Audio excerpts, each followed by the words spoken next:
There we go. Trekcast. The galaxy's most unpredictable Star Trek podcast.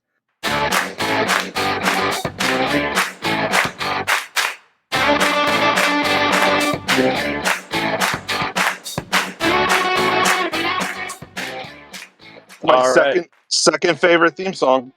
My second favorite. What's your first one? Favorite? It's been a long road. Oh, nice. Nice. We should do some sort of mashup with that and just throw it in there at some point to surprise people and play all 3 minutes of it. That makes me wonder, because I discovered this about myself. I really realized it this week. Do you guys automatically skip intros on streaming? Anything? It depends. Yeah. It depends on what it is.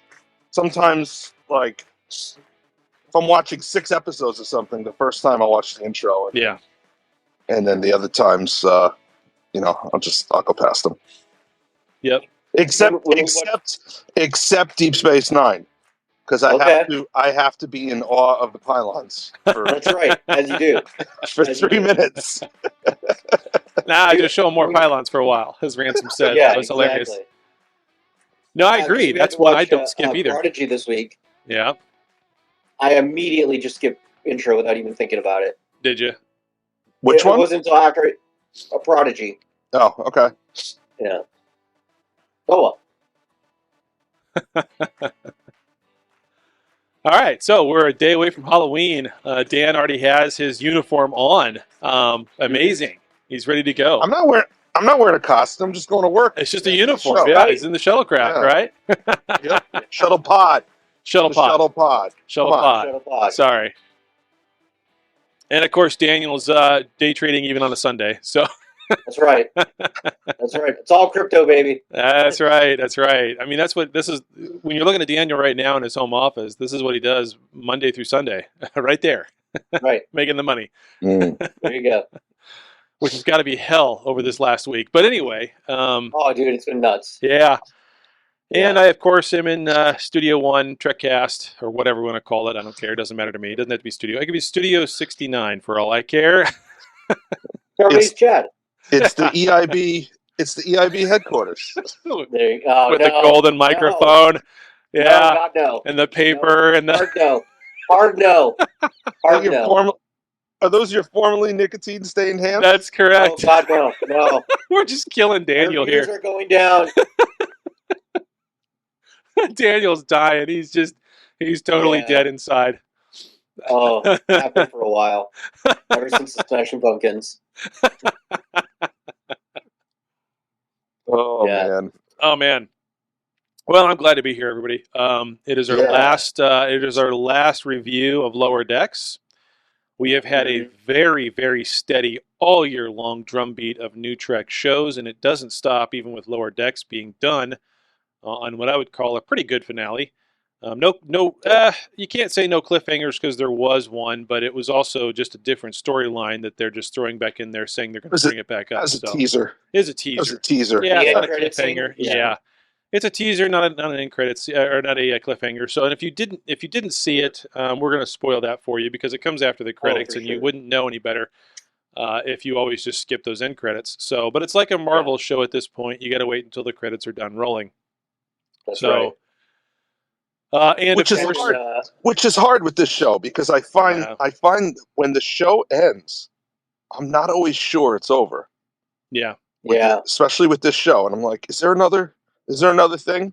And then I skip the opening credits, but to sit through the or go past the end credits, and then no, that's not what it is. I actually misspoke. I have to sit through 2 or 3 commercials. Yeah. To get to the end credits to know that the show is over. Correct. Yeah. Which is irritating. It's weird. It's weird how they segment that show. But even made worse by the fact that as soon as those credits get to where they're almost done, if you're watching it on an iPad or an Apple TV, it takes the window and zooms it down really small in the lower right-hand corner to show you what's going to come up next. And it's like, wait, I want to see that, and it's... You have to go back and select the smaller. window, and if you do it wrong, it's a huge pain in the balls to get back to that point. It just closes out. Just, you got to watch the commercials again. Yeah. I mean, they're making their money on the ads, and they're doing it I'm on sorry. purpose. It's a pain in the Borg spheres. There you go. Hits you right in the cubes. It does hit you right in the cubes. It's not Umax for the lobes, that's for sure. Omax, Umax, whatever. Well, we should take care of our sponsor real quick. We should, and then we can move on to news and all that. So this is our sponsor, Toink. I don't know if you got the website up yet, Chad. I do. But, I hit it immediately. Awesome. Yes. So Toink, they are our sponsor. It's where fandom lives. They have all sorts of cool stuff. If you want to just show some stuff around, Chad. I am. All sorts of different franchises. If you like Harry Potter, Star Trek, Star Wars, Ghostbusters is on there. I've seen Halo of the Universe. Ghostbusters. Yes, indeed. Dogs and cats living together, baby. That's hysteria. That's hysteria. Yes. They've got buy 3 get 1 free drinkware, kitchenware, puzzles, pins. Get a free pin with $50 worth of purchases and free shipping within the continuous U.S. So Chad's showing you there's all sorts of things. There's it's like costumes and really neat company, Toynk, TOYNK.com, TOYNK.com. That's TOYNK.com. They have been a fantastic sponsor for us for the last month and a half. They're doing wonderful, sending us all kinds of things to talk about and review, as we saw with all three of us having something to review. It was great. The big giant McDonald's box was wonderful that they gave Daniel. That was cool. With the fuzzy knitted Spock. Yeah. Yeah, that's definitely a collector's item because I haven't seen that anywhere. My engineering kit. I mean, just this morning I recalibrated the main deflector array. So there's that. Yeah. Yeah, as you should. In full uniform and everything. It was in full uniform. Someone should have gotten a video of that. That would have been glorious. Listen, honesty is everything, and I can't lie to you guys. I can't lie to our listeners. I'm not in full uniform because I don't think this is a Starfleet issue, but you got to have the comfy shoes on though, in case you have to jump out of the shuttle pod and save a dog. I mean, that's it. Always prepared. So, can you run to save dogs in those? I can always run to save dogs, my friend. All right. Come on. How dare you? Even in Crocs. Oh, man, my mistake. That's hilarious. All right. So with that said, thanks again to Toynk as being our sponsor for the past month and a half. I know we've got a little bit longer to go with them here. What, through November or no? Are we done after this month? I think that actually was the last one of their spots. This is the last one of their spots right here. Yeah. Awesome. Yeah. So I look forward to the next sponsor. I'll count later, but I'm pretty sure it's the last one. Okay, cool. Awesome. Yeah. Good people. All right, let's move on into the news. Star Trek news.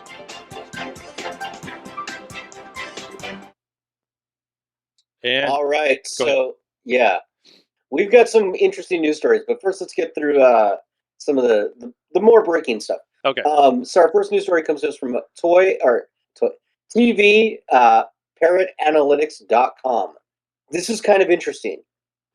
For being one of the most divisive shows out there, Star Trek Picard is one of the most in-demand shows.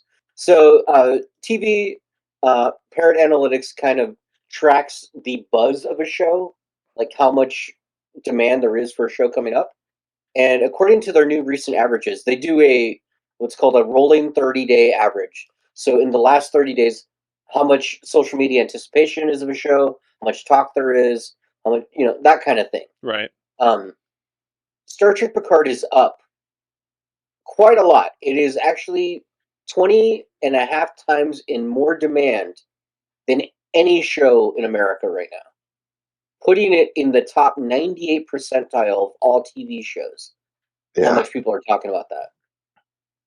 It's only second to like the Lord of the Rings show and the House of Dragon. So yeah, and I think it's pretty easy to see why. Well, there's two things. I mean, there are a lot of adults now that this is TNG is their Star Trek that they grew up on. There's a lot of Trekkies out there who that was their jumping on point, not TOS, not, the TOS movies. That's one thing. The other thing is, it's Picard season 3, but it's TNG season 10 is really what it is. Yeah. So, yeah. I mean, think you're I'm right excited.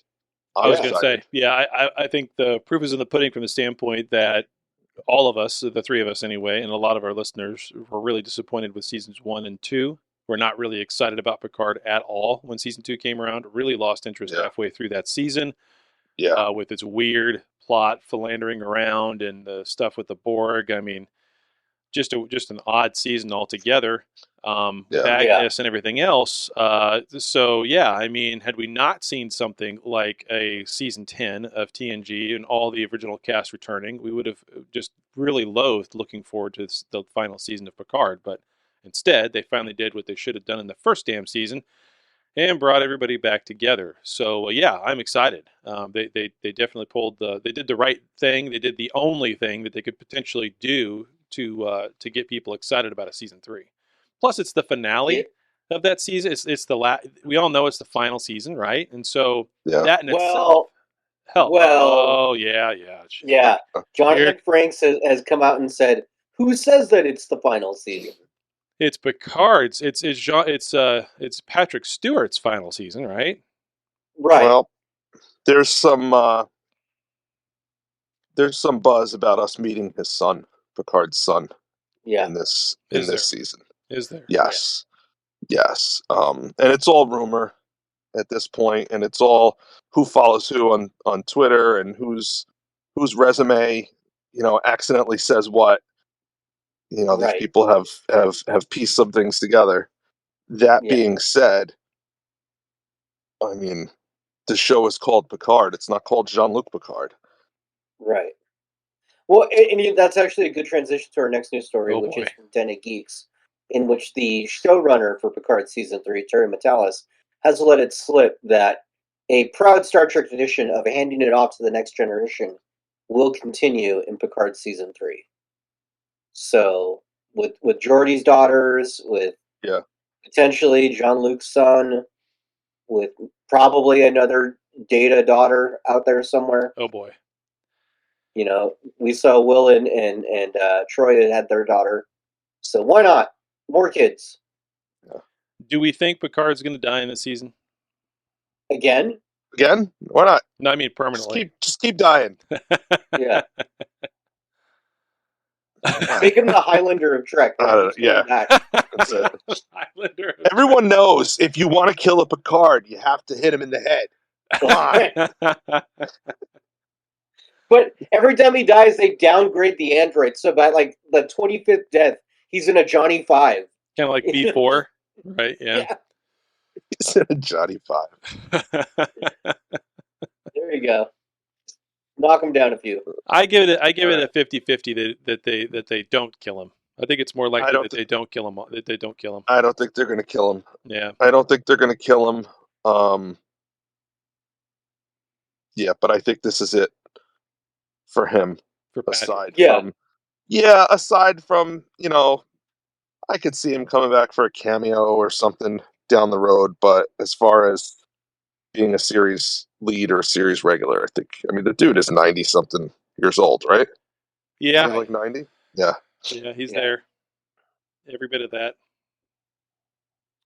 So our next news story comes to us from redshirtsalwaysdie.com, and they ask a very great question.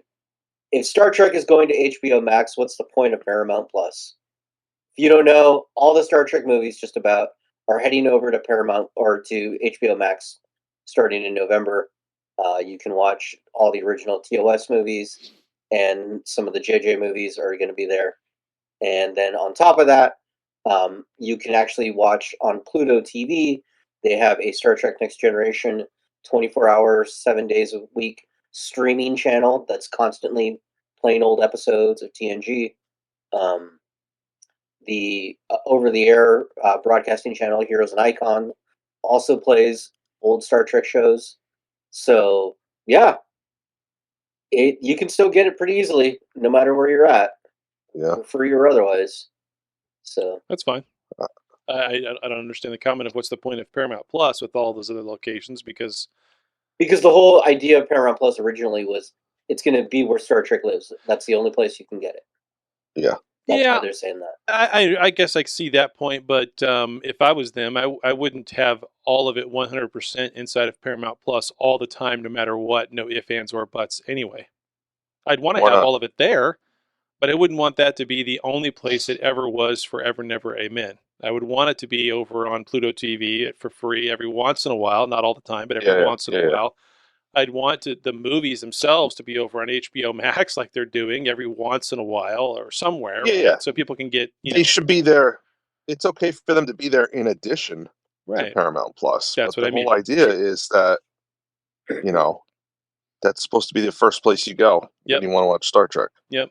Chad wants Star Trek out there working them corners for him. That's right. It. Hooking for loose change. It's like, oh my God. Making that money somehow. That's right. Latinum. Making that Latinum. I should have been a Ferengi, I'm telling you. I identify with them so well. All right. Our last news story. This is my favorite one. So apparently this came out a year ago and really flew under the radar. But it has popped up to the surface, and I think we need to talk about this. So, again, this is from redshirtsalwaysdie.com. And in the Seventh Rule podcast, which is the one that what's his name? Sarah Clofton. Jake Sisko. Yeah, Sarah Clofton. He's the host of that one. Mm-hmm. They interviewed Dr. Bashir, Alexander Siddig, and Dr. Bashir there let something slip. They were talking about the episode, Our Man Bashir, the James Bond wannabe episode. Mm-hmm. And Siddig then went on to say that the character that the non-visitor played, the kind of Black Widow type character, actually, here's a quote. It touched on real elements of her real life, because her brother was in the CIA, a shady individual who was part of the original 60s experiments. I guess it was in the Pentagon using early LSD potential, all that stuff, You should ask her more about it. Oops. So he's saying her brother was part of MK Ultra, guys. Yeah. That's not no something you should. No one's seen him. No one's seen him since that interview. That's right. That's right. Oh, Lord. So, I mean... Oops. Yeah, that's kind of a big thing to just drop out there and walk away. Yeah, and then say you should ask her. No. Yeah. She's not going to answer. I mean, he might as well say, you didn't hear this from me, but, and then just... Like live. Yeah, live. Yeah. So... It's about as bad as me showing people's home addresses on their shipping boxes right live here, as I'm sure. Yes, on it's almost right up there. It's right up there with that. Yes. It's wild, man. Just that. That's crazy. That's interesting. Yeah. I mean, there's nothing more I can really say on it because there's no other information to go with it, nor do I really want to really put it out there and make it not a target. Yeah. So just the fact that he dropped it on a podcast and then just walked away. Yeah. He's about as bad as Tom Holland. Yeah, exactly. All right, that's all the news. All right, sounds good. So if you don't know, like me, the next thing we talk about after the news is the topic. It's the main topic. I still have the Post-it note sitting here on my my monitor so that I can't screw it up. Yes. And I've got the tiles on the soundboard in the proper order where it's intro, it's new intro, new news, new topic. Those are the three buttons. Boom, boom, boom. New news. Yep. So of course we get into the season finale of Lower Decks. I forget what the name of this episode was. I've got it up here. I've got the log lines. Go for the log lines, sir. So this was episode 310. Yep. The Stars at Night. That's right. And the log line is, in the season 3 finale, the Cerritos crew must prove their worth in a mission race. Finale. That's it. Yeah, it's a finale because it's a Friends doing a finale. It's a finale. No, finale. I misspoke. I know. I'm just giving you. I know. Yeah. I'm aware. Yes. Hero. Hero. Ruh-roh. Yeah. Ruh-roh. Oh my God. Dan's like, what is happening this morning? I've had so much MK Ultra today. I've had 2 cups of coffee and nothing else since 8:30 last night. So yeah, I'm ready to go. Nice. Fasting does work, ladies and gentlemen. I'm down 12 pounds. Okay, so this episode, a lot happened in this episode. Obviously, we've got the fight between California and Texas, and California wins. I don't know if that's really true or not, but in the show it was. So depends on the fight. It depends on the fight, I guess. And of course, I just want to point out something here that never happens. Okay, and this is really a big point that I know all of our listeners missed between last week and this week, but it's a really point of pride for me.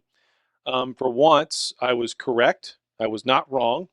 If you recall in last week's episode, I said specifically that the Admiral did that on purpose, knew that there was going to be Breen on that planet, and specifically sent the Cerritos in harm's way so that his automated Texas-class ship could save the day, stage the reporter there in the whole 9 yards, because all admirals are evil, and I, of course, was proven right.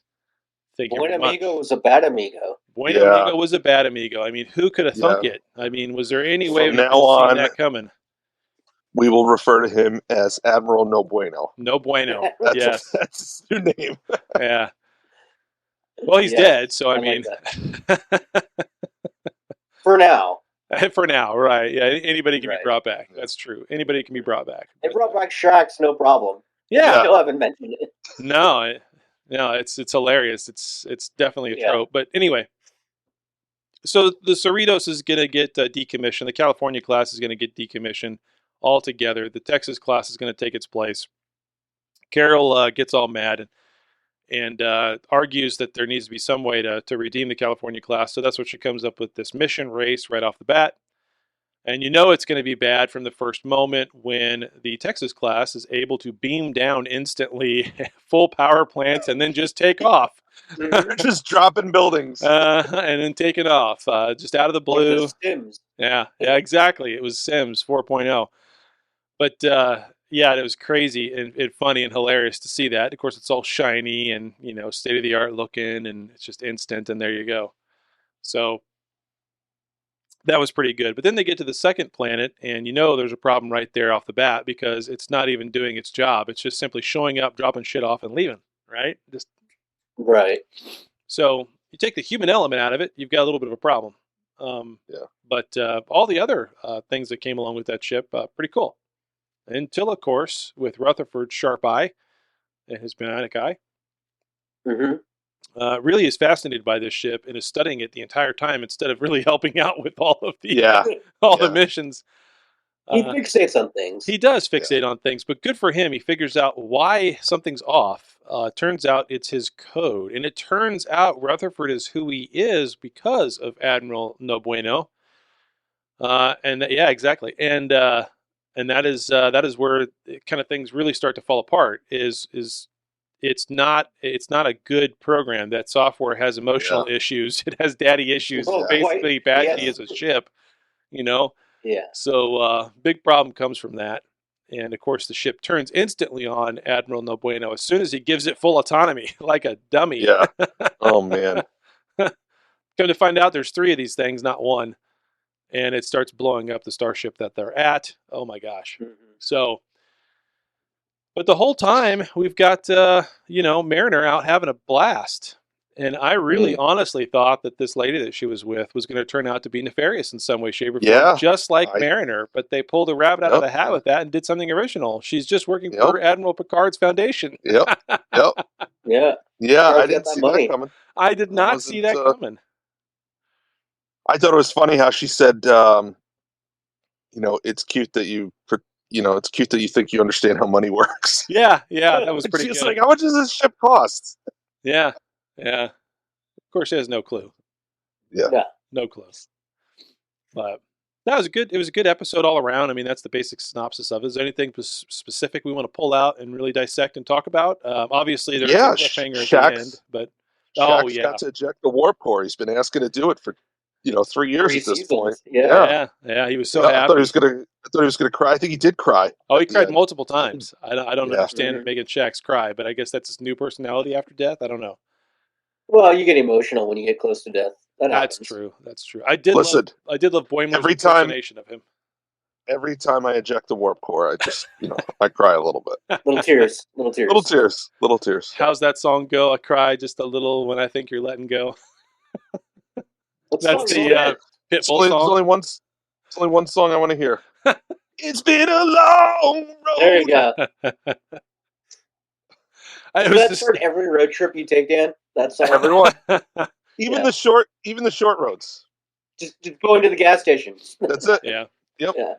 It was absolutely hysterical, the standing ovation he got as he ran down to engineering. I mean, they couldn't Yeah. just do it remotely. They had to have him running down there, and it had to be Yep. him specifically turning the key with, what's his name, the engineering guy with the mustache. Mustache Dan? I don't know what his name is. What's that? I don't know what his name is. Is that Billups? Or is Phillips. it somebody else? Yeah, Phillips. Yeah, I think it's Billups with a B. Is it Billups with a B or is it Phillips? I with think- Yeah, a B? it's Phillips. Yeah, Oh, it's Lord. with a B. Wow, Yeah. that's See, hilarious. this is what Chad is wrong. You Yeah. got so excited. I was right about Buen Amigo. And then look at It's no reality bueno. just It's not came buen right amigo. It's no bueno. Get it So- right. Yeah. So here's what I want to know. We saw Ransom schooling everyone on how to lift your leg over the back of the chair Mhm. when you sit down, and I mean we all know that's a Riker maneuver. That's not a Uh-huh. Ransom maneuver. So now I'm wondering if Riker was selling like the at home video cassette. You pay $9.95 and you get like Riker's command tips. We'll mail it right to your door. You Yeah. can study at home. And These are YouTube, those male influencers on TikTok. Hey YouTube, guys, here's YouTube how to can be sit in a Will chair with Riker. dominance. Yeah. Exactly. You want to be number one in your life? Then make yourself number one in your life. Stop listening to girls. They don't know how to give you directions. Like that guy. Wow. Yeah. What's Chad, that guy that on just kinda- TikTok? That just kind of came out. It did.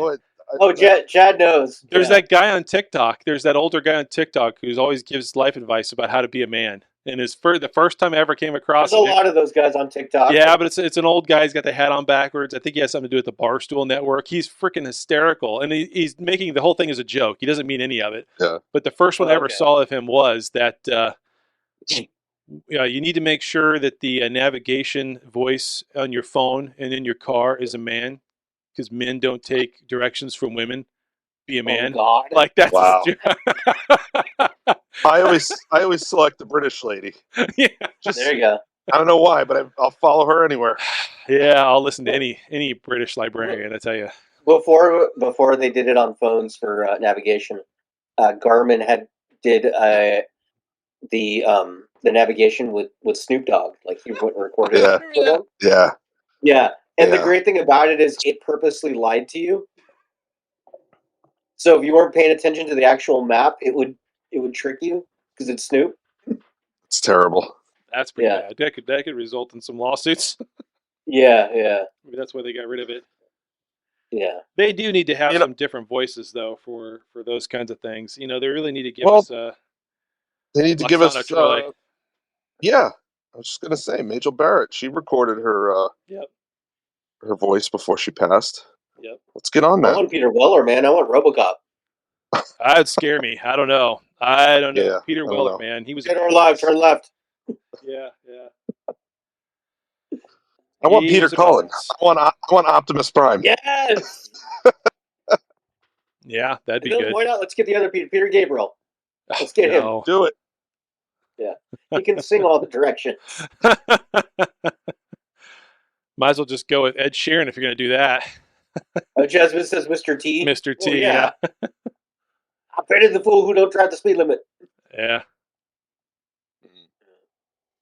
So, I guess we should talk about that cliffhanger because that thing was pretty interesting.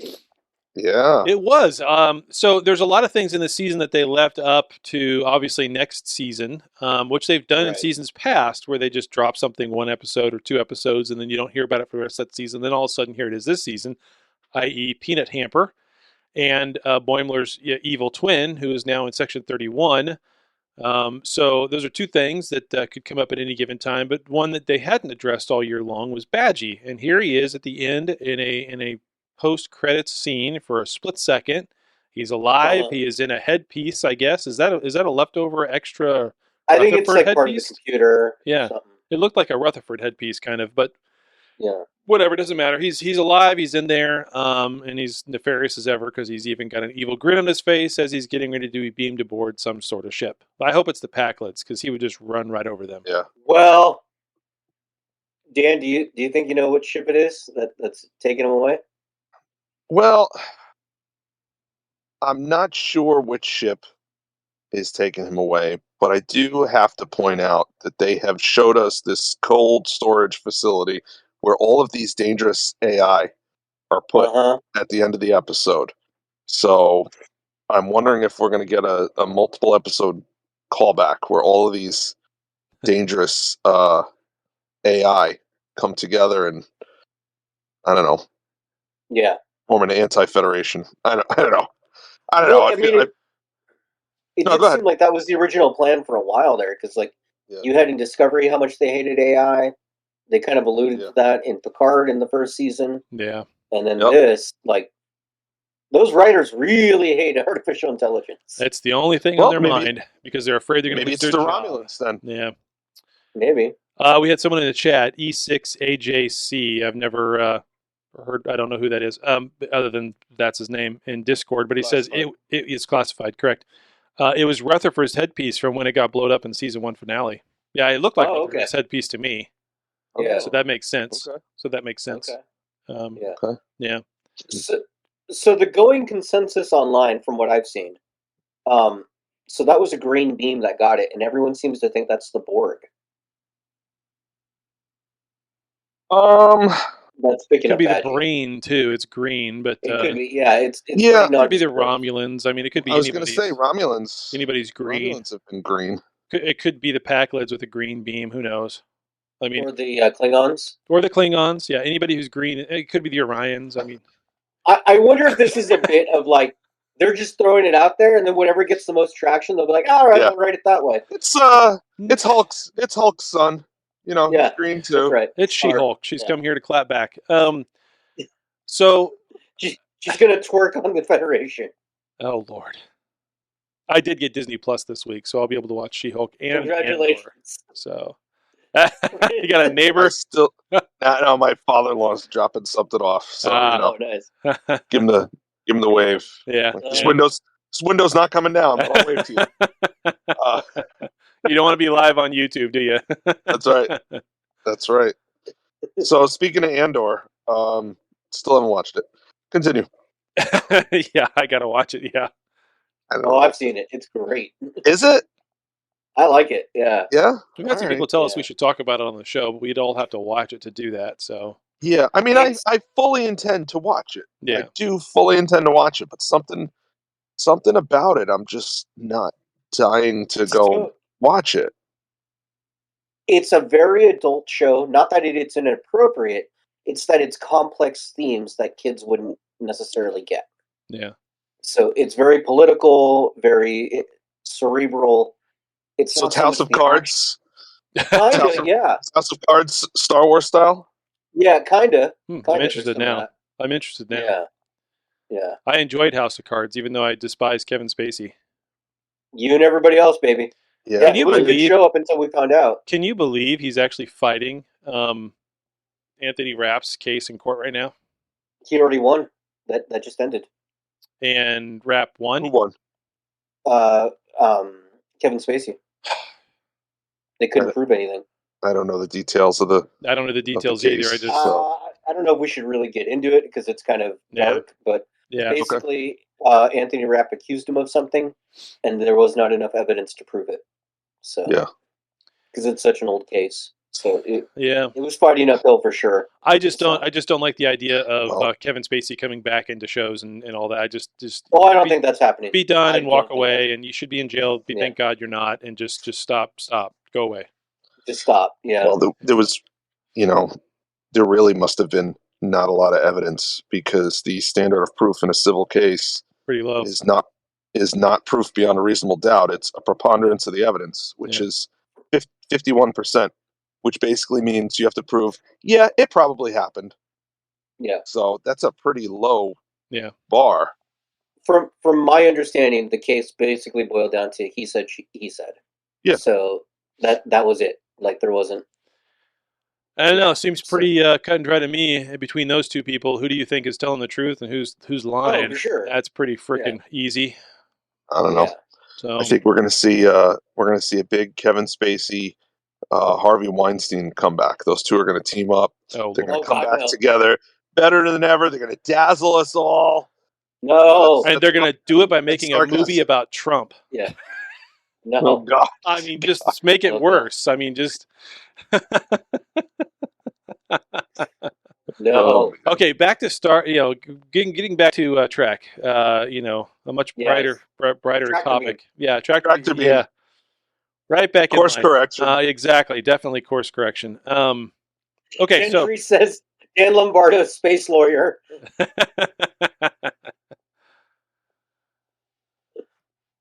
All right, go ahead. Space law. Space law is it's important stuff. It's uncharted territory. Possession is 9/10 of the law. Sure. There you go. In space, no one can hear you litigate. That's pretty good. That was quick. I like that. Yeah. Okay, Badgie. So I don't know. We'll see what they do with Badgie. We'll see what they do with Boimler's evil twin, who's now in Section 31. We'll see if we get a return of Peanut Hamper next season. I don't know if they necessarily have the time to be able to see what people say online and then go and write and start to do the artwork and everything else for next season. I feel like they do this show fairly continuously as far as their development in order to be able to get a cartoon like this, even though it's 27 minutes, 22 minutes, 25 minutes out every year. On their animation process. Yeah. South Park famously can turn a show in a week, which is unheard of. Right, but that's South Park, and it's just a bunch of almost like felt paper on top of felt paper moved around and taken a photo of. I mean, it's no, that's fast. The way they used to do it. Now they do computer animation. It's even faster. Right, exactly. It's even faster. It's all it is though is just moving those shapes around and you're done. It's almost not even animation. It's just moving shapes. Yeah. Whereas with Lower Decks, it's also CGI. There are parts of the episode everywhere once in a while where it's actual CGI, cartoon style CGI. But that process has been sped up so much. I'm sure what it used to be. I'm sure there's an old animation company called Filmation. I don't know if you're familiar with Filmation, but Filmation actually, I think they produced the animated Star Trek back in the day. But they, I think so. Yeah. But they famously did He-Man and the Masters of the Universe. And one of the things that they did before they started producing it is they filmed real muscular people doing certain things, turning and walking in this direction, swinging a sword, punching. They filmed them doing all these things and then drew over the actual film to create a template. And then all they would have to do is from that point forward, okay, we're going to make this He-Man or we're going to make this Skeletor. And it got to the point where they had all of these things just set up in the can. Okay, we need him to do this, but we need to flip it because he's going to do it in the other direction. And, even as a kid, I could look at it and tell, that's the same shot they use over and over and over again. Yeah, the same movements. And this was back in the day with them doing it with colored pencils. Right. Doing that now with computers, I mean, they're basically saying, all right, you know what? We want Mariner coming in from the left. She's going to leave on the right, and this guy's going to stand here, blah, blah, blah, go. And the computer just does it all. Now, they got to touch things up, but I really don't think, I don't think it's a week like South Park, but no, I really don't think it takes long I think it takes longer to record the audio than to make the visuals for these shows. Yeah, it just depends on the style. We don't know enough behind the scenes what they're doing, but it's a lot faster than what it used to be for sure. And I looked it up. Yes, it was Filmation that did the Star Trek animated series. Yeah. So. Cool. Yeah. Well, we'll see. And we'll see speaking of animated, we have another Star Trek show to talk about.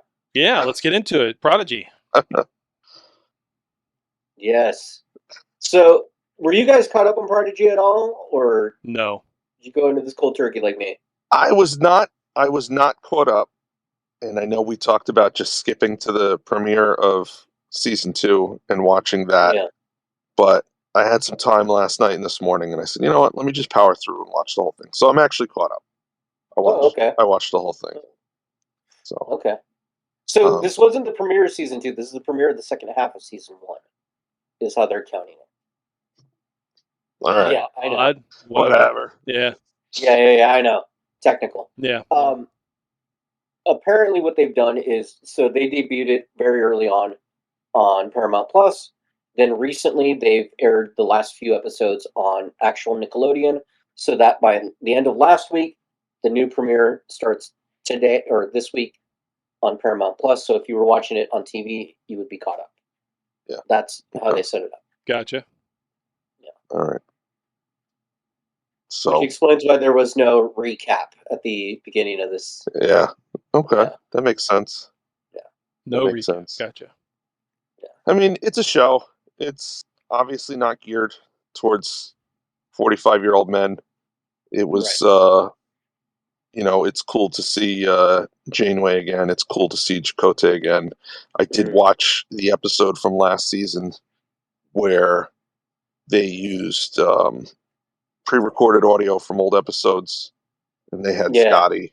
They had Scotty, Uhura, Spock, Odo, and they had Crusher, but I think Crusher's audio was new. I think she actually came in the studio and recorded stuff. Yeah, that sounds right. And I mean, that was cool. I don't know. It's not a show that I'm really excited about. I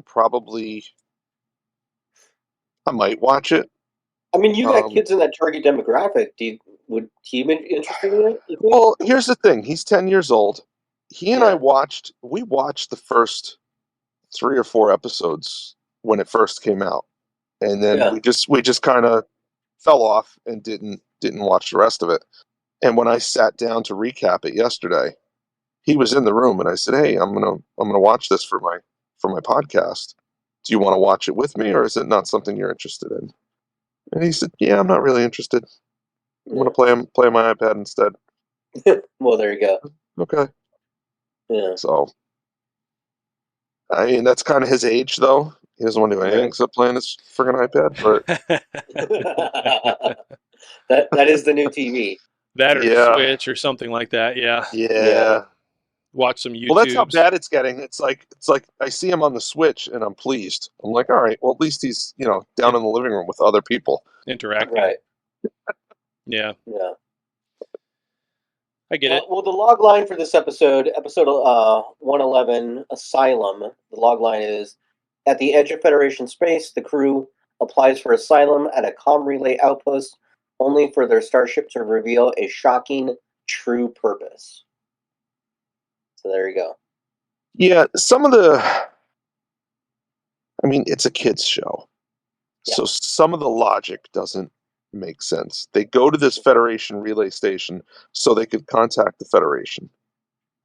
No, you contact the relay station from your communications console and contact the Federation. They land the ship when it would be a lot easier to beam down.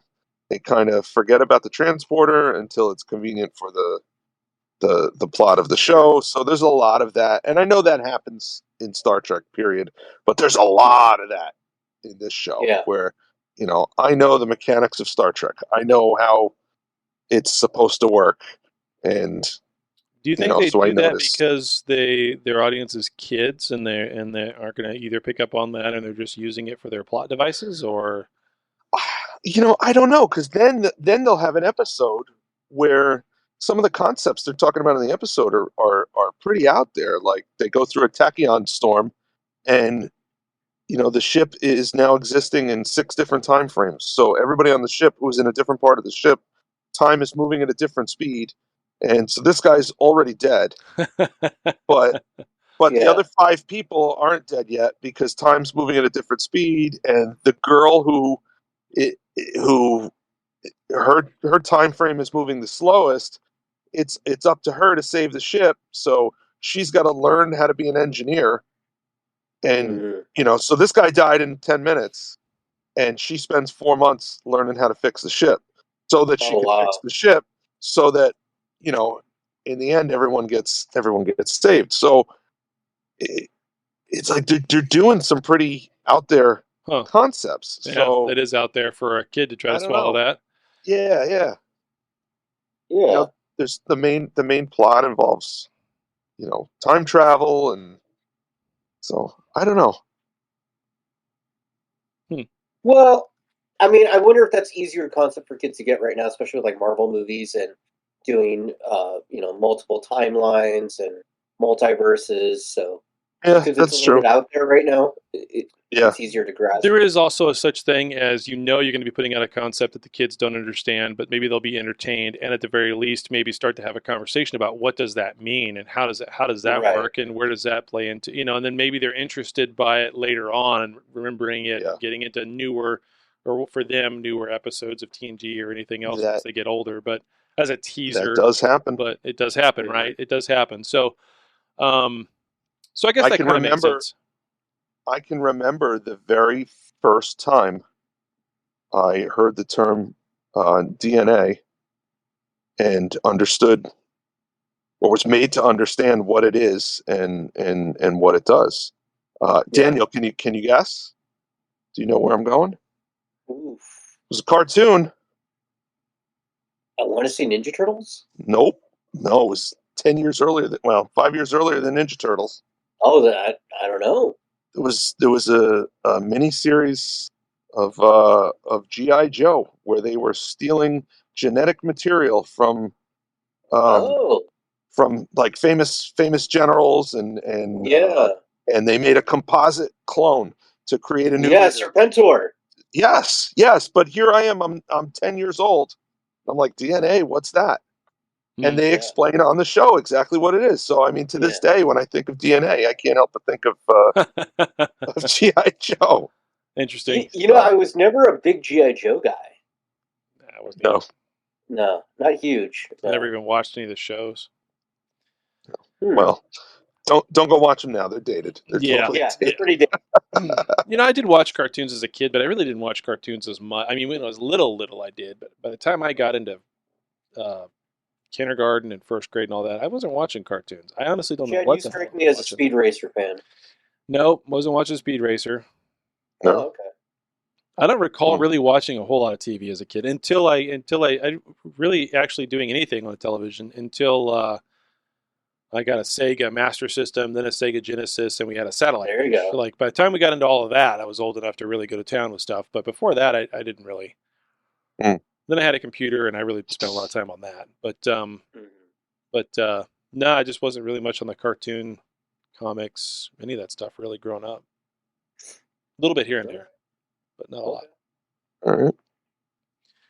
Much like with Prodigy, I hate to break it to you guys, I didn't watch this episode. What? This is why I haven't talked about it a whole. In our chat? I know. You made me.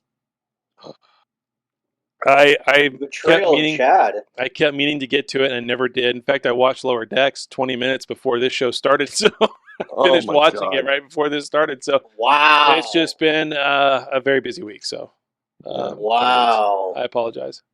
Just leaving everybody to hang out and dry. I know. I'm sorry. What do you think, Daniel? What was your take on this show? On this episode? On this episode and on the series altogether. Are you caught up or no? No, I'm not caught up at all. So I went into it cold, and I didn't feel lost, like because I'd seen a couple episodes before when we first watched it, so I knew that they were trying to get to the Federation eventually. Yeah. Fine, whatever. I think it reminds me a lot of that new He-Man that's out right now, the Netflix one that's for the kids. Yeah. Yep. That's completely different than the original. It has a different backstory and everything. It felt like that kind of frenetic pace, those kinds of characters, even the way that family is so important, that very clearly found family is so important, right? It's not their actual blood relatives, but the friends that they made along the way. So did you enjoy the Vin Diesel cameo? Did you enjoy? I did. Yes. Okay. Yeah. When they go into warp and say it's all about family. Yes. Yep. Because they're going to Olive Garden. They're warping to Olive Garden. That's right. It's all about family. And those breadsticks. Yes. I've showed the show before to my nephews and niece.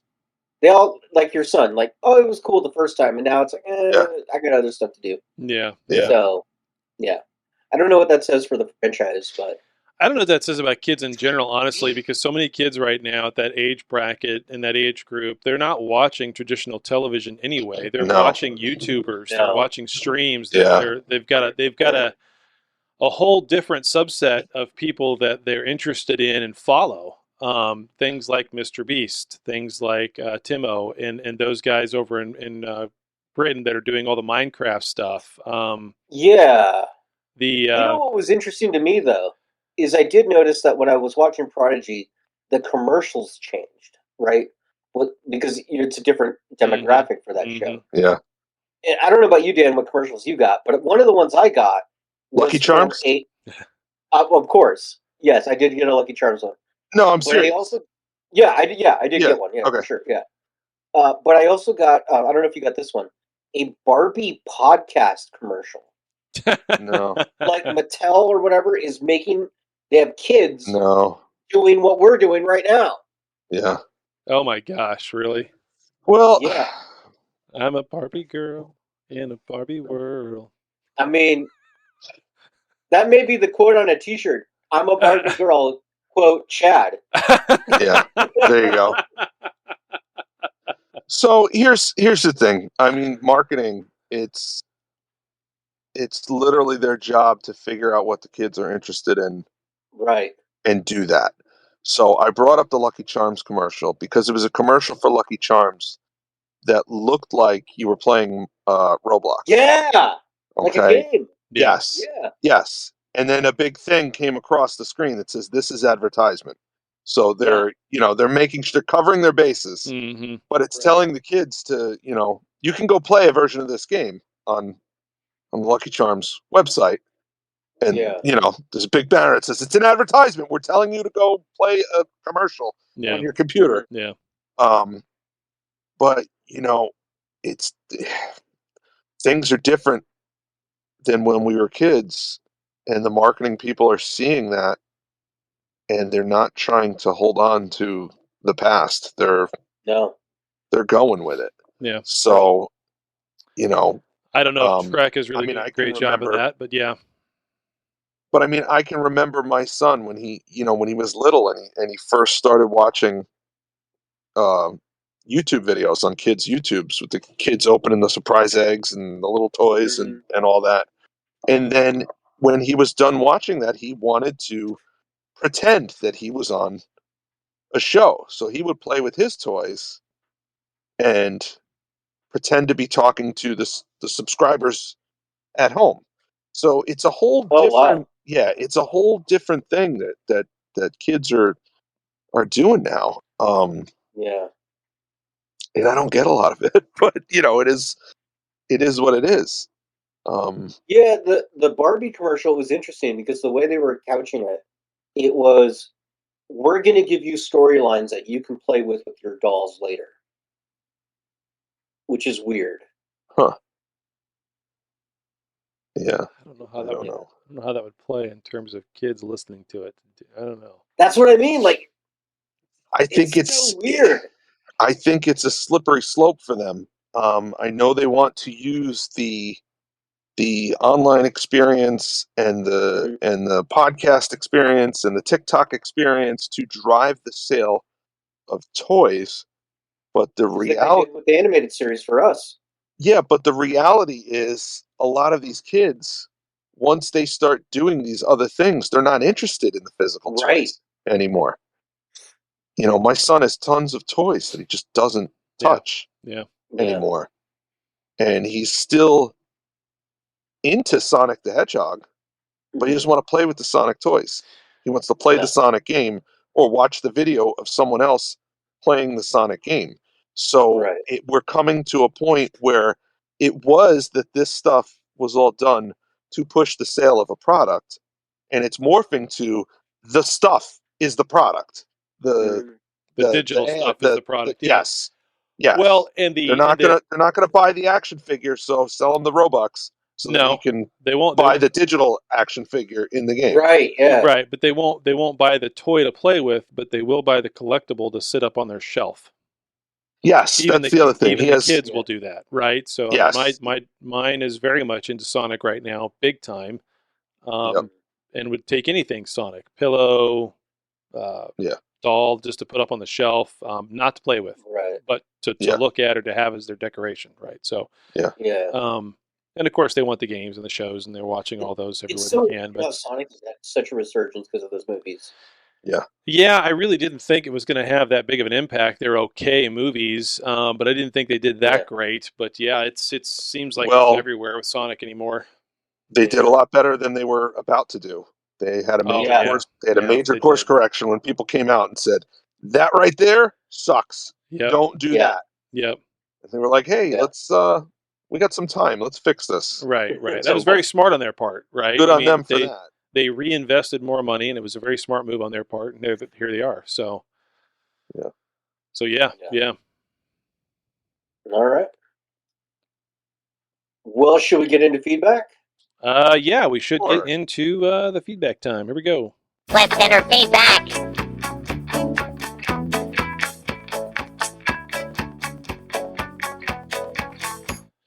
And we've got a couple of voicemails, a couple of emails, a couple of little bit of everything. Let me pull up. Cool. Let me pull up some of the emails real quick. Scroll through those. Here we go. From Gentry. Well, I would send this to Dan also, but don't have an email for him, so I left a voicemail. Would love to re-record it because I messed it up in a few places or two, but it is what it is. I told Scott, I see your commercial for FNN and raise you a pack-led plot. Keep up the great work. So we've got a voicemail coming in from Gentry as well. And I think I have a chartable to go over. I think that's the only email we got. I'm just scanning to make sure. Yes, that's the only email, but we do have a chartable. Okay. So let's go over where we rank in the last 7 days. We fell out of the rankings in Canada, Australia, and Germany. So we're out of the 250 mark range for those. But for TV reviews in Great Britain, we fell 42 positions to, guess what? Out of 250, because it cuts off for tracking after you get out of the top 250. But we fell 42 positions to what? Take a guess. What's the number? 240? 247. 171. Oh, wow. So we're still in the top 200. Yeah, that's pretty high. Nice. We also fell in the United States. I'm not sure why we're falling in multiple places, but it just comes and goes and flows. We fell 34 I think positions. it's because the current Star Trek shows are not the most popular ones. Yeah. Maybe. I don't know. Lower Decks. I mean, but seems pretty popular. It's not Strange New Worlds. This is correct. Strange New Worlds starts back up. We'll shoot back up. And it's always a lagging indicator. These charts are always a lagging indicator. Yeah. So this might be where. Oh yeah, I got a really cool stat here. Anyway, so in the United States, we fell 34 spots to what? In the TV reviews category. 200. 35. 215. So we. I was this close. Still in the top 250. Yeah, very close. But with all of that said, we have 2 episodes that rank very high in specific countries. So episode number 337, Star Trek IV Father Crisis, whatever you called it. I get part of it cut off there, so I don't know what the full title was, but it was our episode number 337. It actually ranked number 177 in this country. Take a guess. It's not one that we normally talk about. Panama. Not Panama. What'd you say, Dan? Denmark. Spain. Okay. So number 177 in Spain for that episode. Yep. And then episode number 338, free expired tacos. Yes. We ranked number 42 in this country. Number 42, pretty high. Mexico. Oh no! They love tacos. I'm gonna swing big here. The country of Chad. You're close. It was South Africa. Ah, yes. Pretty To build close. that community for free expired tacos. Yeah, free expired tacos in South Africa. There you go. As always, the rankings are absolute hoot to see and follow and track where they go. You never know what's going on with those. So, okay. We've got two. Let's play the first one. Here we go. 2 voicemails. Gentry? I think so. For the Federation News Network, I'm Space Gentry. A recent surge in PAC-led activity has raised the attention of podcast hosts throughout the galaxy. The PAC-led, a humanoid species of refuse merchants, are known throughout the galaxy for their clump ships, which are ships hobbled together from technology taken from other cultures. The PAC-led themselves refuse to develop their own. PAC-led ships take technology from more advanced species and adapt it to their own systems, but they do not have the knowledge or capability to repair them, making Star Trek and Starfleet engineers a favorite target for PAC-led kidnapping plots. Now it seems the PAC-led have set their sights on a new target, podcast hosts.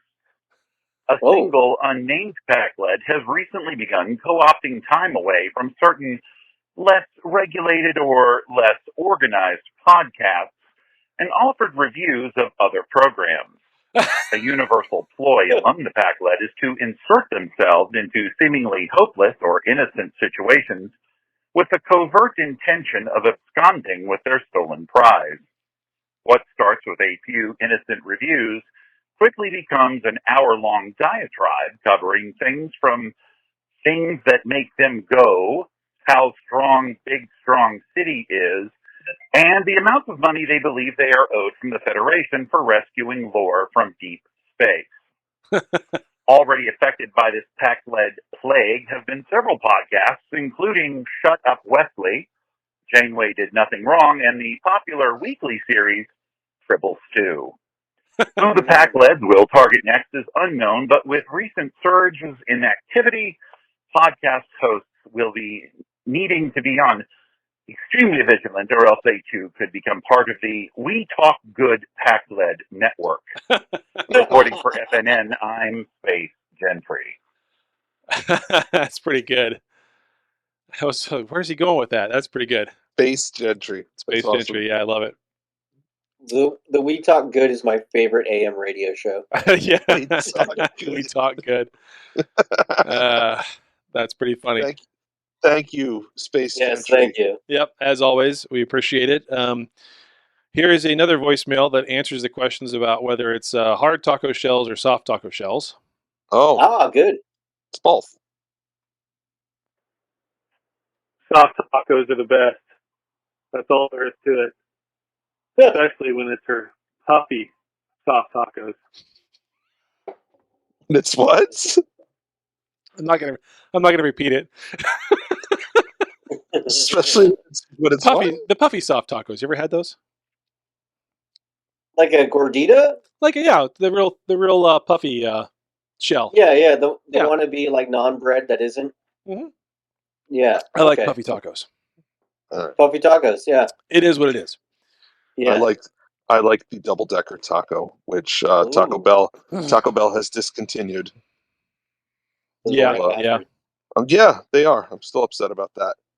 You know, and it's like every time I think about it, do you remember the episode where a Family Guy where Stewie kidnaps the cast of Star Trek: The Next Generation, and they all go to McDonald's together, and they're trying to order from the drive-thru, and I think it was Michael Dorn who wanted to order a McDLT, and Stewie's yelling at him that, you know, they don't make that anymore. They haven't made it in 15 years.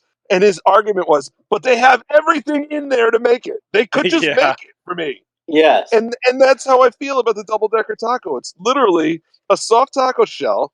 You slather some beans on there, and you put a hard taco in it, and you wrap it up for me. Mm-hmm.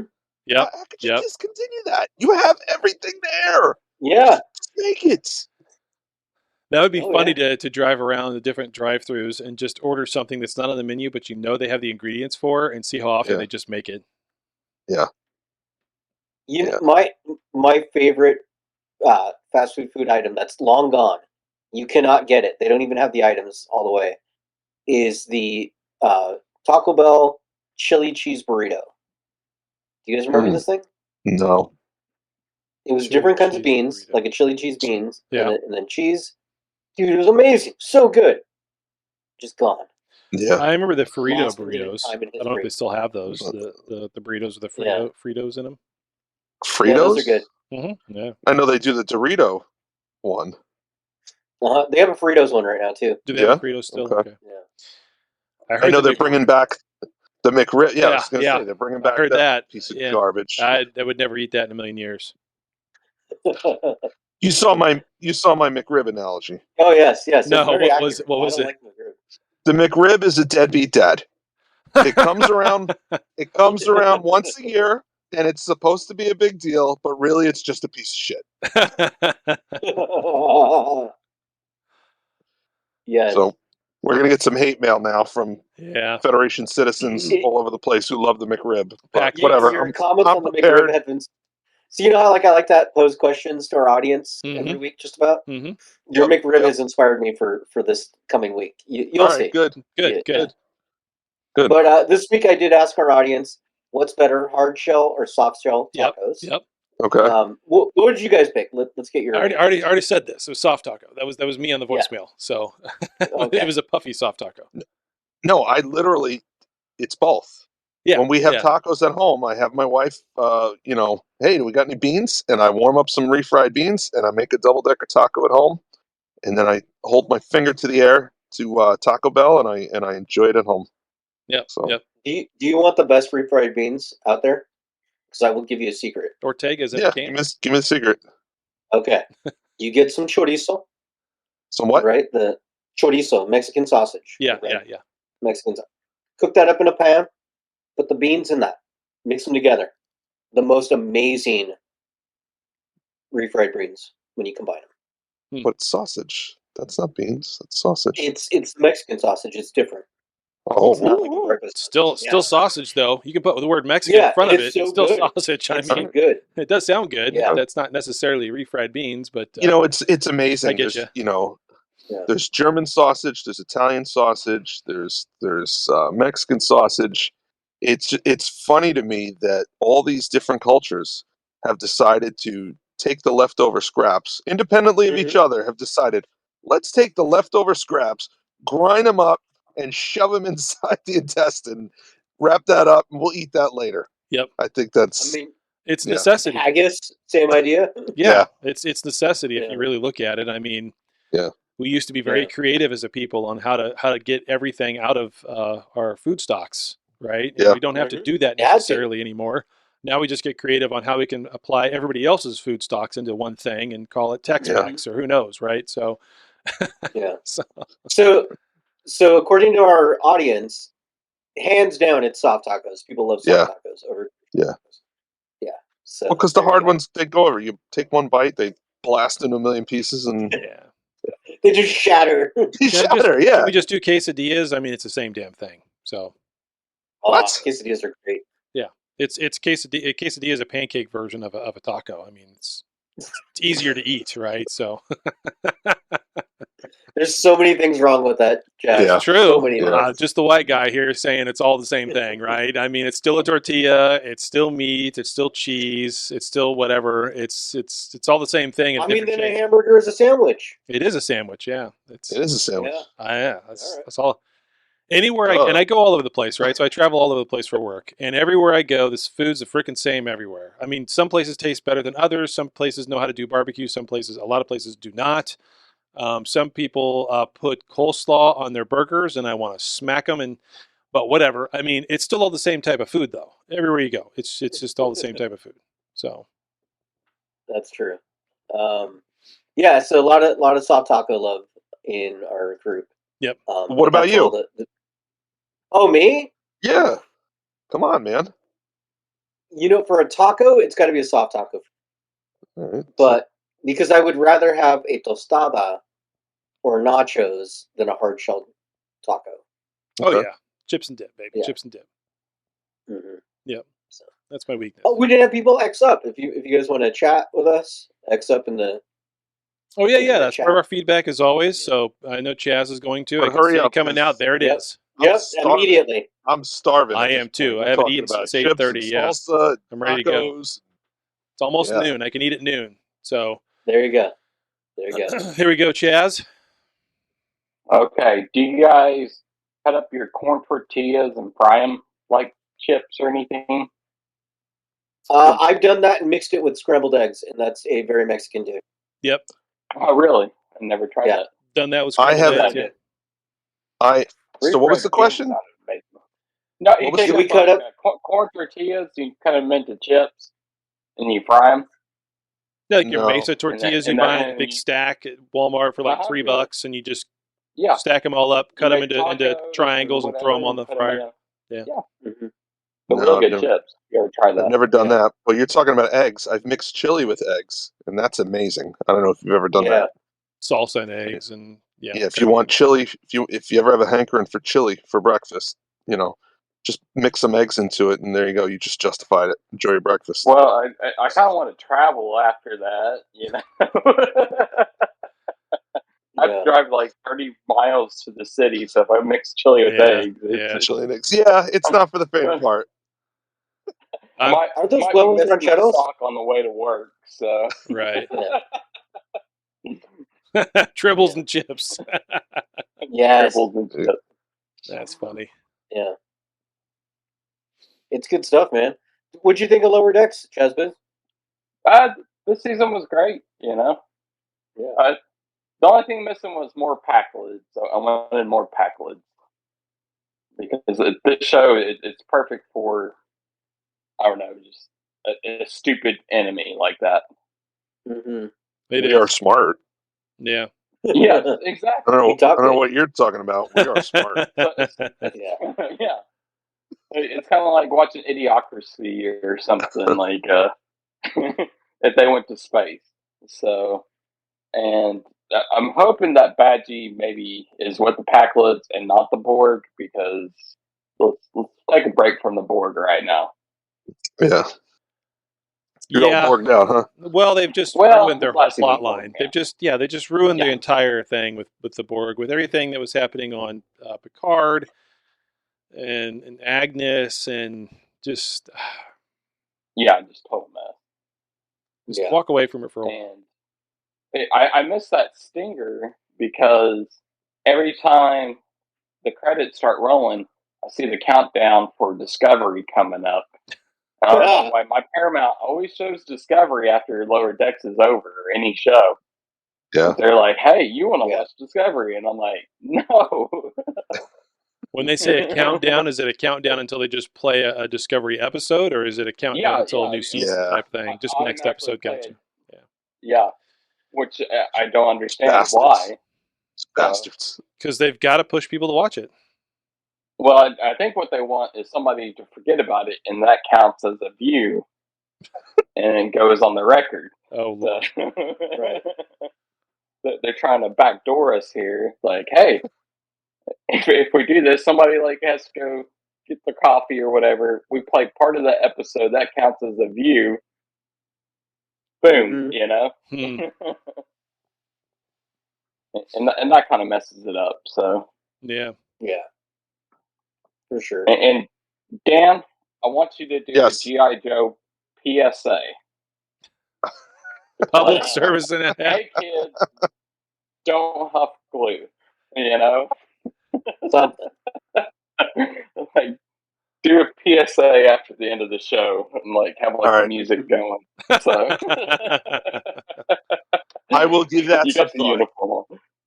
I will give that some thought. I might be able to come up with something. Probably not at the end of this episode, but at some point in the future, we may have a Trekcast style, G.I. Joe style Trekcast PSA about what to do when there's power lines down on the road. Don't ride your bike over them. Yeah. No. Don't touch that dangerous dog over there. Yep. It might be rabid. Hey, this ice is too thin. Don't skate on this. That's right. Don't play with fire, Billy. Now you know. And and He-Man did the same thing, because they always had PSAs. Yep. They all did. It's how they justified not being commercials, because they gave you a life lesson. Yep. But you know what? I watched them because there's more G.I. Joe. I couldn't, I had to watch every G.I. Joe. So I was that G.I. Joe generation that it, like Star Wars toys, they quit selling, and I got in that G.I. Joe phase where everything was Joe for me as a kid. So nice. Nice. All right. Did you watch Prodigy as well? No, I watched about the first half of the first season, and I didn't watch this new one. I'm kind of like you guys. It's hard to follow. I don't know if I had to be a kid or what. It just really doesn't feel like Star Trek to me, to be honest. Yeah, it's a kid show. Yeah, it's a kid show. So I mean, it's kind of a gateway to get them in. But I wish there was kind of another way, like to actually show the ship. You know, maybe they should have done like a Starfleet Academy TV show, like a cartoon for kids. Yeah. And that could have been good. So I have Miles O'Brien teaching the kids. So just yelling at the kids. Just screaming. Yeah. The most important man in Starfleet history. Yeah, there you go. Yep. Yeah. There you go. And then you can see a Cardassian kid and call him a spoonhead and get in trouble, go to HR. Teaching the kids about subtle racism. Yeah.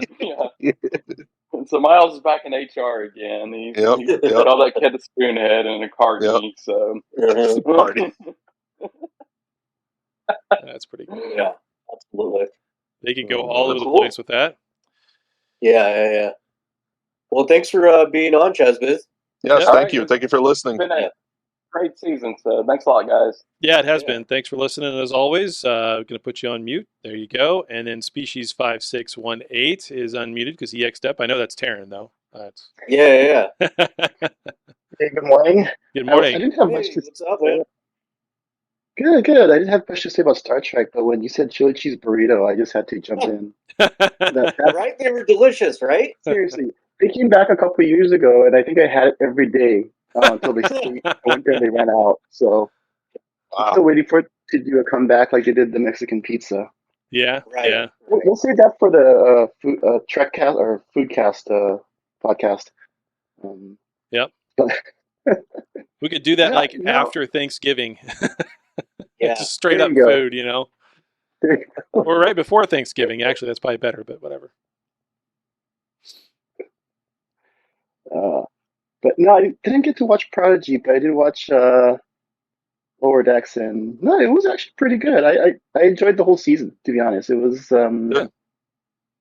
it's what you expect from Lower Decks, and I think they kind of expanded out a little bit more because I was worried it was just going to be Pac-Lids every year, and as much as I do want to see them again, it was kind of nice to see some other things as well.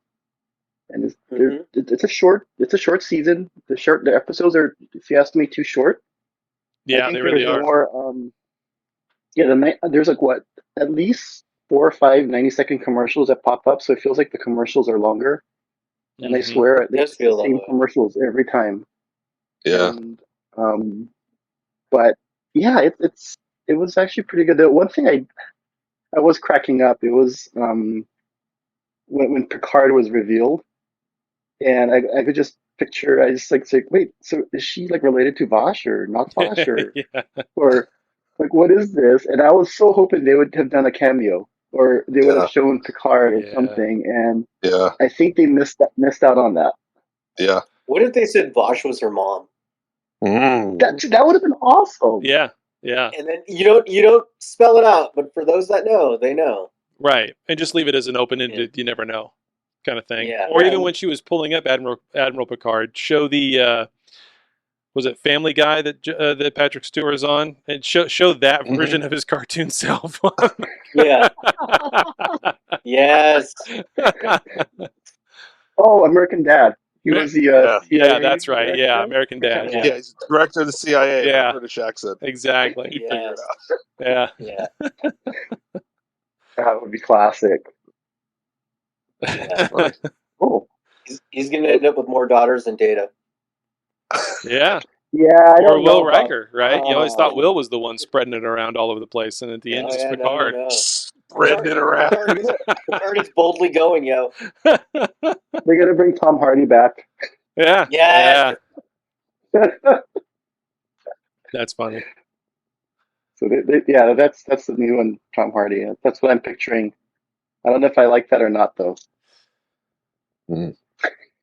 So here's Maybe a question: with that rumor of Picard's son showing up in season 3 of Picard, I mean, if I can't remember his name right now, but Tom Hardy, what was his character? Nemesis. Shinzon? Okay. Yeah, Shinzon. So if Shinzon fathered a child, I mean, that's Picard's son, genetically. Yeah. Ooh. That would be his his nephew's son. Well, what if she was, what if he was half Romulan? There you go. Interesting. He loves Romulans right now, though, so I think And they're going to reveal Sela as her mom. Oh boy. Shinzon and Sela. Interesting. Do you think we'll get a throwaway line that says Shinzon's dead? No. Just to tie it off? I don't know. I mean, we all know he's dead. Yeah. You know? And here's the other thing. I mean, if the Romulans had Picard's DNA and they created a clone, to assume that there was only ever one is just kind of silly. Not to mention that they didn't have more DNA to make more whenever they wanted to. After the failed experiment of Shinzon, they could have just made another one. And for whatever reason. Maybe Shinzon can find a Lazarus pit. Yeah. I don't know. So who was spreading it around more, Shinzon or Riker? Who do you think spreads it around more, Riker or Ransom? That's my question. Ransom. Oh, no. Riker, Ransom, or Tom Paris? It's gonna be Ransom, because Ransom doesn't have any standards of where he spreads it around to. I mean, it's just that simple. Yeah, there was that summer that he went to Packlet spring break. He just didn't care. Well, what was he always going to the replicator for? To rebuild in his quarters? What was that joke 2 episodes ago? Cheerios. He's using Cheerios to build some sort of something in his room. Yeah. So all right. So here's a question: have we ever seen a female Packlet? That's a good question. Yeah. The queen. No, not lower. I'm talking like live action. Oh no, live action. No, not cartoons. No, not in live action. But we did see a cartoon. Yes. Yeah. Because that's a missed opportunity. If they would have shown us that female Packlets are the smartest and most beautiful women in the galaxy. Yes. But all the dudes are just ugly buffoons. But there's not very many of them because they mostly make men. Yeah. Yeah, and they're a rare commodity, and they're treated like queens, and yada yada. I could see an entire plot line there that fits right in with today's. I feel like Neelix would have hooked up with a female Packlet if that was the case. Instantly. Yeah. I feel like Neelix spread it around more than Riker and Ransom combined. Oh yeah. Again, under questionable circumstances. Yeah. Yes. I mean, he was with a child. I mean, she's a kid. Yeah. Exactly. So, okay. Anything else, Taryn, before we move on? Because we're just going right down a rabbit hole we are not going to be able to dig out of. No. Just one last thing I'll leave you guys, and you guys reminded me of it, is, Badgie took the post-credit scene, but I think my favorite part of the ending was T'Lyn finally joining the Lower Decks crew. Yeah. I can't wait for that. T'Lyn. What did I miss? Oh, yes. Vulcan Lower Deck? Yes. That's going to be awesome. Yep. That'll be fun. We did get to see a version of all of them. For a split second, we got to see a version of all of them on some other California-class bridge where Boimler had his bug eyes and needle nose. He was a mosquito-looking thing. Did you guys catch that? Yeah. What is that? Yeah. It was pretty funny when they were just, going down the line, naming all these cities in California as these ships are. It's the Burbank. It's the Yeah. San Padre. It's I the was waiting for my town, man, Santa Ana. yeah. Yeah. That doesn't Yeah. exist anymore. It fell off after the quake of Yeah. 2172 or whatever. Really obscure. They needed like the Culver City ship, or I think they mentioned Culver City was one of them. I Yeah. think they did mention Culver City. Yeah, they Inglewood. mentioned a lot. Really fancy. Inglewood. Yeah, Yeah. Inglewood. Yeah. Inglewood. Yeah. That's funny. Yeah. Yeah, that's great. All right. All right. Good Thanks, show, Taryn. guys. Thanks, and hailing from California in the Cerritos. So Yeah. There you go. Did I tell you guys I went to Presenting. Cerritos 3 weeks ago when I was in LA? I drove into No. Cerritos Oh, proper and was there for like an hour and a half you at a didn't- customer's. Yep. Hey, you didn't hit me up? I didn't. I'm sorry. No, I didn't. I apologize, man. Next time I get out to LA, I will. Yeah, definitely. I'll let everybody in the chat know. But no, it is my prime stomping area. Well, entire United States is now my prime stomping area. So who knows where the hell I'm going next? I go to Atlanta next. But anyway, so What did they say in Lord of the Rings? That Chad goes wherever he pleases. Chad goes Exactly wherever what he time he means pleases. Exactly. Yeah, exactly right. Exactly right. Yeah. Next time I get out there, I'll hit you up, Terry. That'll be fun. Yeah. Cool. All right. Gonna mute you. All right. Thanks, guys. Yep. Sorry. Thank you. Sorry. Then That button he too muted him fast. just like Sorry. that. Oops. Chad's like, I have spoken. I have spoken. This is the way.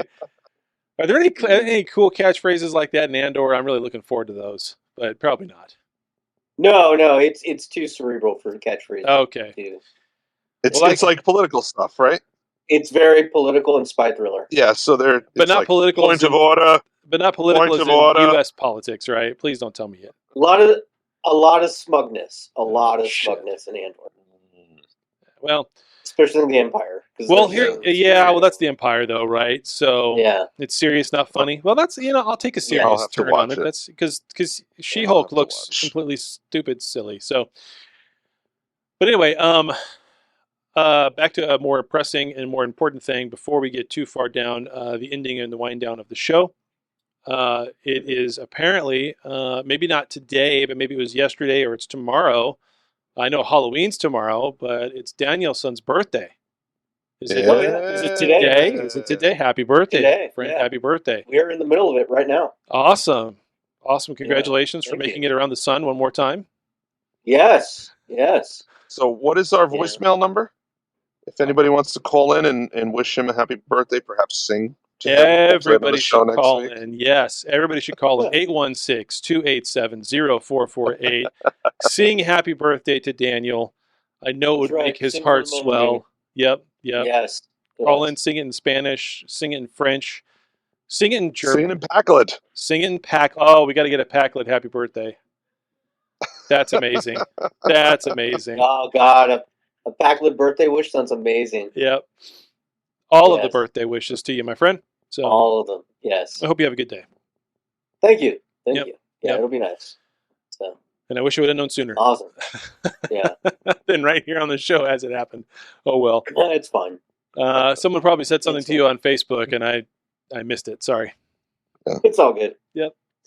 So yeah. So that's basically it. All right. Nothing else we need to Are we cover? going to be back next week? We don't have anything to review. No, but we could do a regular old show. And I don't know. Let's do it. Well, Let's take a week off. Let's take a week off. Okay, let's take a week off. Then we'll come back the week after next with a regular old show where we'll have some sort of theme or topic that will not be review related. We need to make sure that whenever we do these spacings, we put it around Thanksgiving weekend. I will not be able to do a show this Thanksgiving weekend. Sure. And I don't know about Christmas yet, but I'm kind of on the fence of whether or not we're going to be traveling over the Thanksgiving or Christmas weekend or Christmas time frame as well. New Year's probably. I would like to record some evergreen shows, and that way we could release them. Yep. Okay. So, okay. Could do that. Well, let's give ourselves 2 weeks to work on those ideas, and froth out what we're going to do next, and that'd be good. All right. Sounds good. Sounds cool. Good. Well, Maybe do a couple of back to back. Yeah. Yeah, we can do that. Yeah, that sounds great. Thank you, everybody. Appreciate it. We have an outro, don't we? Here we go. Well, there you have it. Another episode in the can. Check us out at trekcast.com. Also, if you would, please subscribe to us via iTunes. Leave those reviews, subscribe to us, we'll get some numbers, get up the list, get more listeners, do more shows, have more fun. But for now, we're all done. So live long and prosper, and we'll see you next week.